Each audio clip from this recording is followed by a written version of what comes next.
Hello and welcome to Module 1, Lesson 1. In this module, we're going to be exploring mallet technique, how to hold the mallet, the best way to make a sound on the drum with the mallet.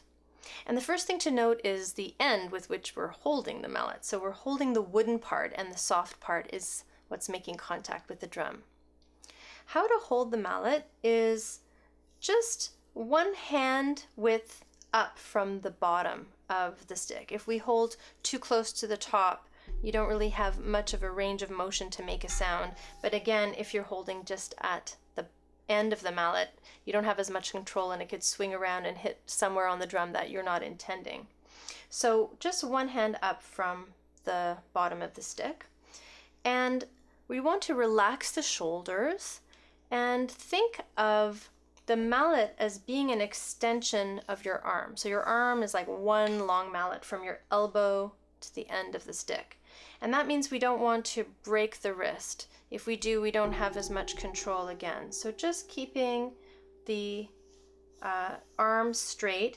And when you're holding onto the mallet, just like a fist around the mallet, just turn the top of your hand so that it's facing the ceiling. And that way you have a nice direction to move your arm with as much comfort and ease as possible. So we want to also bring the elbows a little bit away from the body. That way the head of the mallet is not just out here and you have to cross over your arm and your body. If we just bring our elbows out to the side, then naturally the sticks face toward the drum. So now about making a clean sound on the drum.